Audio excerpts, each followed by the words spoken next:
Pan-African Chamber of Commerce and Industry organized a conference from the 28th to 29th of November 2013 on the Continental Free Trade Area matters for Africa. 21 heads of national chambers, representatives of sub-regional business associations, and industry experts came together to reflect on the program of activities required to address the key constraints for boosting intra-African trade. His Excellency Prime Minister Hailemariam Desalegn of Ethiopia welcomed the participants of the conference.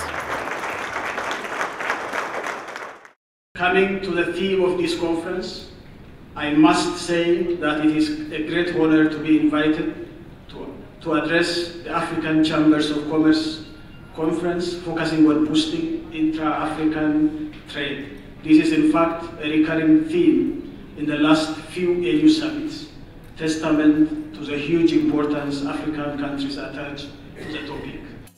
Mrs. Fatima Haramasil, African Union Commissioner for Trade and Industry, made the next address.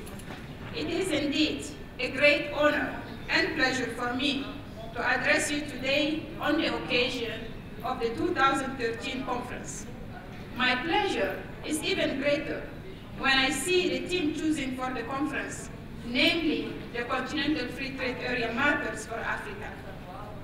I feel through it the support and commitment of the Chamber of Commerce and Industry, the true movers and shakers to make the initiative come true.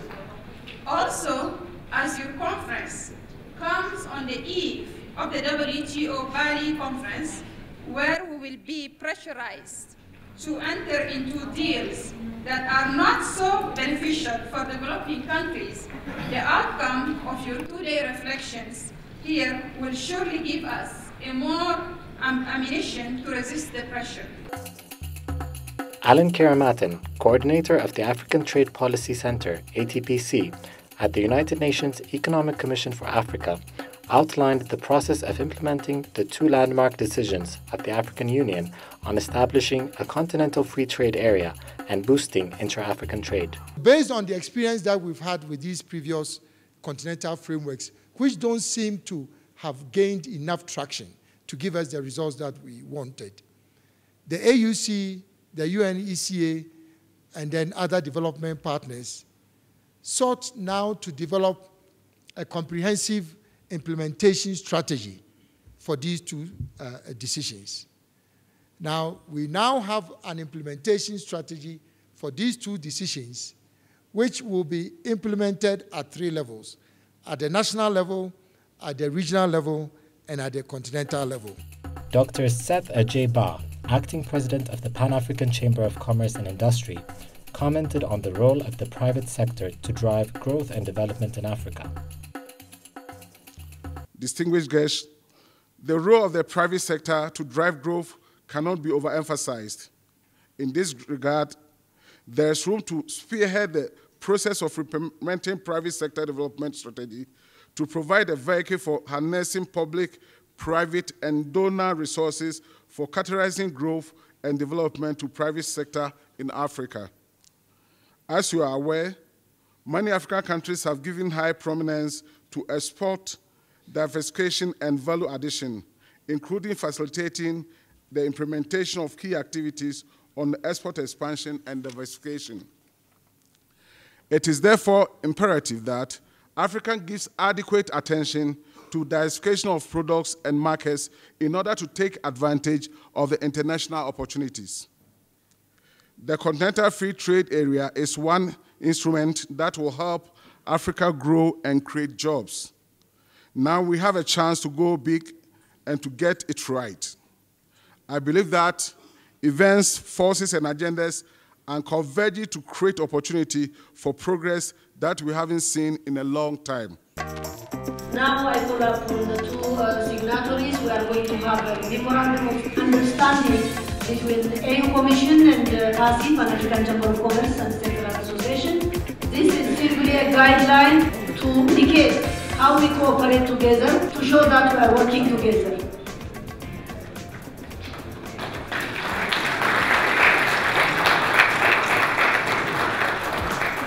Participants of the conference were then divided into 6 discussion panels. The consensus of each discussion panel was presented by the lead discussants on the second day of the conference.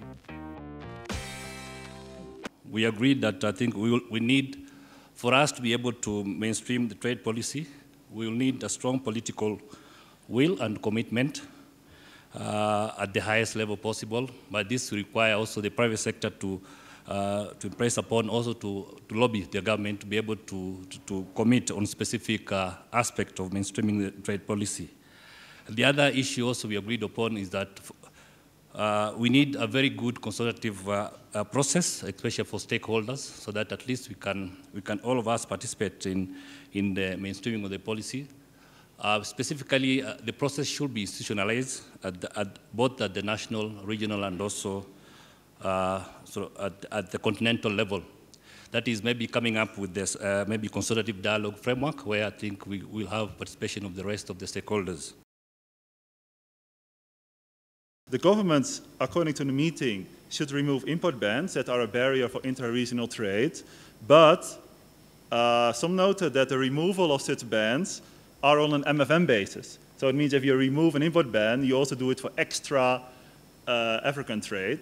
And I think Jas was very good to note, you know, if you have measures that when you implement them and they actually benefit more the foreigners, then you know you should be warned. So import bans, the removal is in principle the meeting thought it is okay, but it should be looked at a case-by-case basis, because who is actually then going to benefit from the removal of the import bans?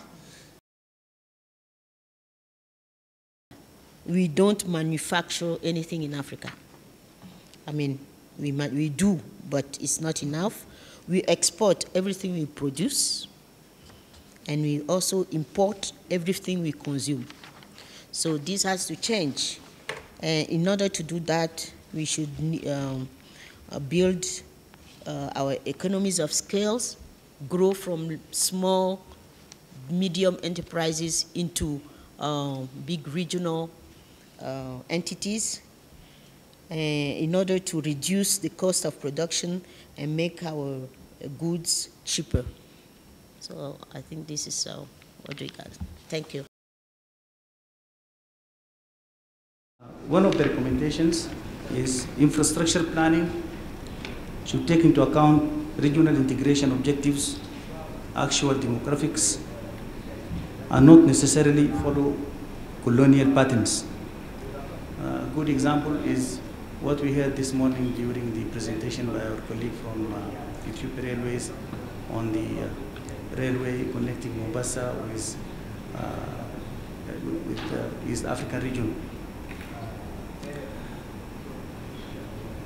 Second recommendation, infrastructure can be developed on a private partnership, public-private partnership basis, where the private sector injects money and takes some of the investment risks. Participants stressed in particular that ICT sector where private sector could play a major role. The third recommendation, Mr. Chairman, is the session highlighted the issue of lack of trade information and the need to organize more fairs inside Africa other than doing fairs outside. Some participants refer to the fact that a lot of business community in some African countries are not aware of the products available in neighboring countries. And this is an area where some work should be done, and I believe PASI could play a pivotal role in this. One of the best methods to finance trade in Africa is to actually inform the private sector on the instruments that can support them to achieve greater roles in international trade. And we came to also recommend that government should provide some incentives to the private sector so that they can actually increase their volume of trade by either creating a fund that can be accessed by business operators. We have a saying that trade unites nations. So if we really want to trade with each other, the borders will open up and free movement of people, capital, goods, and services will be much, much easier. And of course, the various transport infrastructures that, the corridors that we have just seen here, the Ethiopian Railways Corporation has just showed us what it intends to do over time.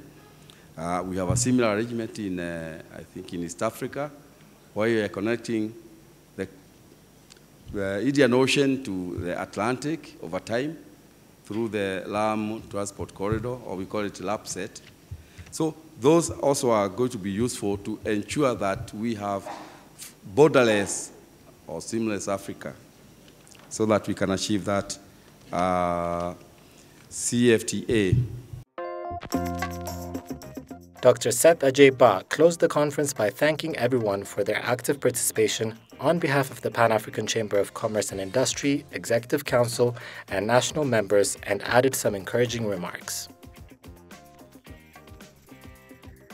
I want to say that the success of our integration benefits the private sector more than any other government. If business is good for us.